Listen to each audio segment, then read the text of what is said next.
Hey everyone, welcome to episode 1 of building the internals for my G-Trike Matrix.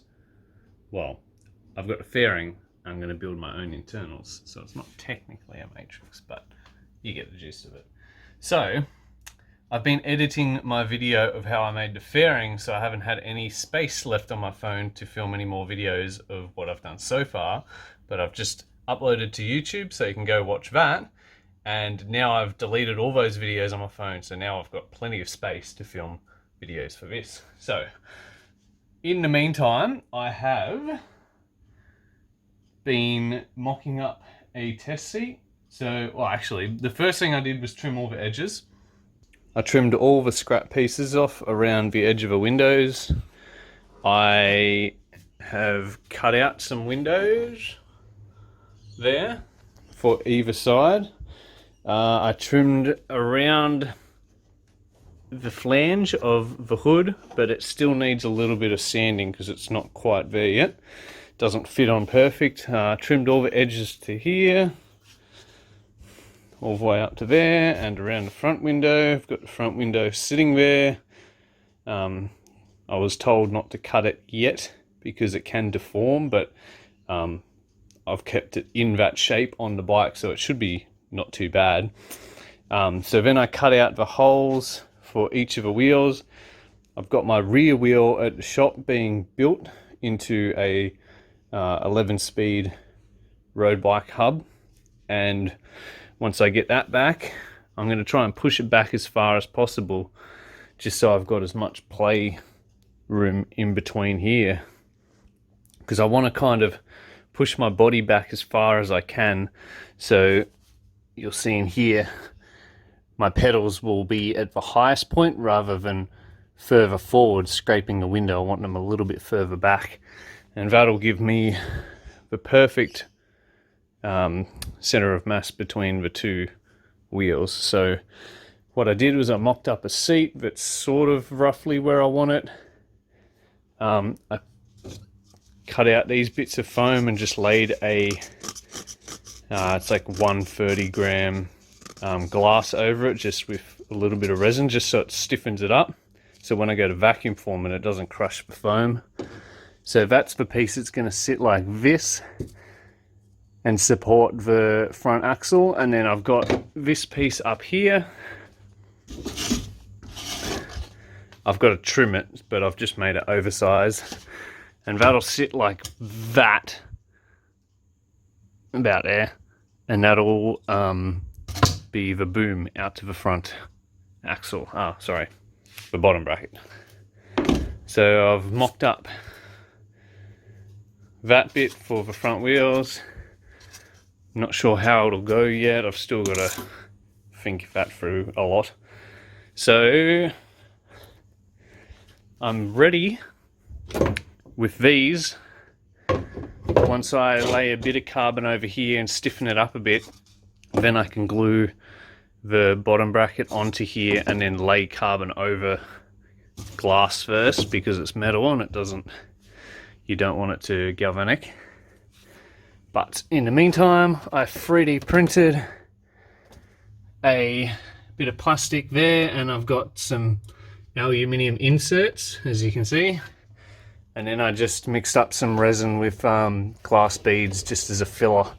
And then I'll vacuum form 2 bits of carbon over that, just to tie it into the bike. And then on this part, I'll have a T-piece at the bottom, vacuum formed, like made into one solid piece. So that'll bolt nice and solid with probably 6mm bolts onto that, and it won't be going anywhere. And that's as far as I've got up with the design so far.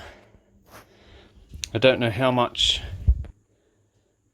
more I'll be doing with the steering mechanism for a bit. I've got to think that through. So for now, in the next little bit, I'll be wrapping that, mocking that up, making the boom, attaching it to it, roughly getting it in place, and then start to think about what I'll be doing for the back half. And then I'll probably have a front half and the back half together, and then somehow tie the middle together, and then figure out my chain line, but I've got to wait till I get the rear wheel back first before I do any of that. This piece here is the mold for the wheel cover fairings, or the wheel covers that go over here that I showed in my video of building that. So this has been sitting out in the weather for a bit. It's a little bit dirty, needs a clean up, a polish, and a patch around the edge here. It's pretty bad, it's flaking away, so I'm gonna have to patch all that up. So in the meantime, while I do these other bits, I can start polishing that and cleaning that up, and then pull a few parts. I really only need to pull 2 wheel covers, and then I've got to go design my own for the other side because they're not symmetrical. So that side is completely different to that side in depth. So one's deeper than the other.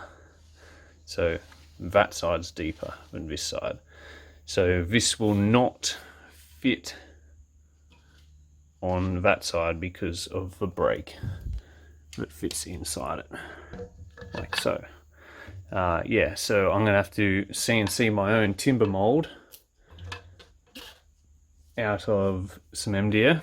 So take some measurements of this and CNC my own, and then I'll have to do the same for the rear wheel on the left and the right side.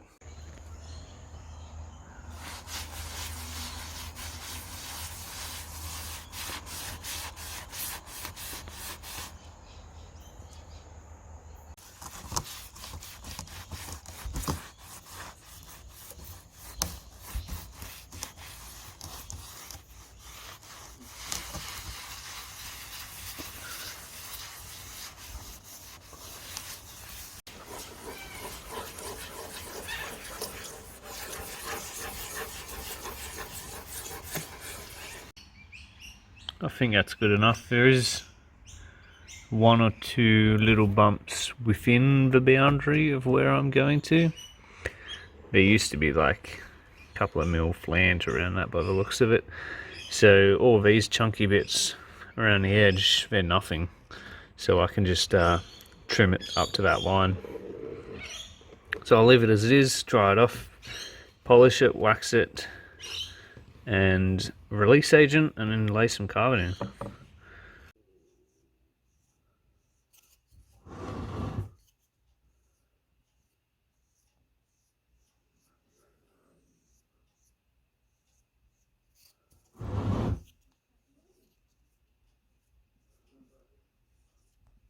Got the wheel cover out of the mold. Look at this.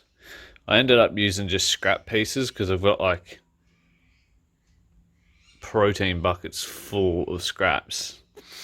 Probably not the best idea because it was hard to wet it out evenly. There's a dry patch here and there that I'll just fill with epoxy glue just so it's a smooth surface. Like it wetted out except for those 2 spots, but it was just hard to brush it on without the carbon edges like fluffing up and like spreading around and moving. Yeah, no, but it turned out alright. But I think for the next piece I'll try and get some bigger offcuts, or just use some plain carbon and then use the offcuts in the bike wherever I need to patch things. But right now I'm gonna trim the window out and trying to get it to seat in a little bit better, so then I can definitely get a measure of where the pedals are going to sit. So here's a window fully trimmed. I stuffed up here. Ugh. When I was marking it, it was flexed this way. So when I marked it, I was like trying to mark inside the line of where I thought it was going to be, and then cut inside the line as well, just to give me enough room. But it wasn't right where I thought it would be, so I stuffed it up, but that's alright. It's plenty of space along here still, and yeah, plenty of space along there to bolt it in or put some double-sided tape or whatever. The edges are trimmed up nice here. The only thing that's a problem is this bit sticks out at the front, so I might have to get like the hot air gun and just heat it up and sort of try and bend it down a bit. and flex it in. And I've put the wheel covers on with double-sided tape, not permanently, just to see what they look like. Looks pretty sick like that, I reckon.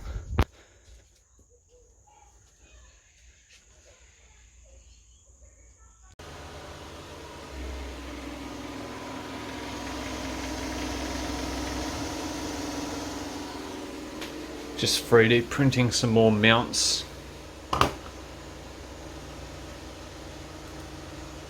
to attach the bike to the fairing.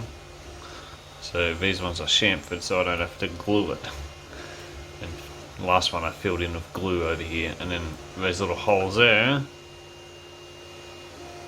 those metal inserts, and that's what I'll tap and thread, drill and tap to attach a bolt to.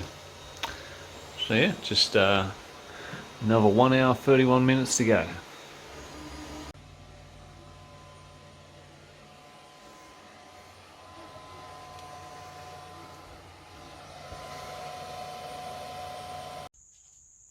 Just finished printing this air inlet for the bike. It's going to go on the inside like that, and then glue on the inside. I've ordered a light to go in the middle of that, so it's a pretty big air inlet, but the light's a 40mm diameter light, so it's going to take up most of the space there. So there's really not going to be much space around the edge for the air to get in, so it's kind of got to be pretty big. I've decided to make these videos weekly videos. They're not going to be very long, only maybe 10 minutes, not even that sometimes, depending on what I'm doing throughout the week. But having a weekly video, it'll probably give a better insight into like the duration of a build, like what, how much progress I'm having on the build, and it'll sort of keep me on track as to like keeping up with the pace of the build. So instead of having just random like episode 1, episode 2, whatever, it'll be weekly videos. So stay tuned for next week's video. I've got indicator lights for the back and the front on order. I've got the front nose cone light on order. I have some mirrors, some rear vision mirrors that'll probably mount to the wheel arches or inside the main fairing, the rear fairing there. I've also got a video camera and a 5-inch monitor from years and years ago when I first started experimenting with streamliners. I bought that to try and like run with the camera, see what it was like to ride with the camera. So I've got that here. So just basic 5-inch monitor, nice and small. And I have a tiny little camera, just a pinhole camera that I'll poke out the rear of the fairing, just there. So I've drilled a hole in it already. I've put some, let me focus here. I've put some foam up the top, and then I'm gonna just bog it under the bottom with some resin and glass bead filler material. Just so when the camera slots in, it's got something like hard that it slots into, and then I can run the cables up the top, and then I'll put the monitor like basically like a rear vision camera in a car, and then I'll run the wires back up to the hinge point and then down into the fairing wherever. So that's my plan with the wiring of the camera and the rear vision mirrors and the air inlet. So all that's going to be for next week's episode. So for this week, thanks for watching. I'll see you next week. Stay tuned.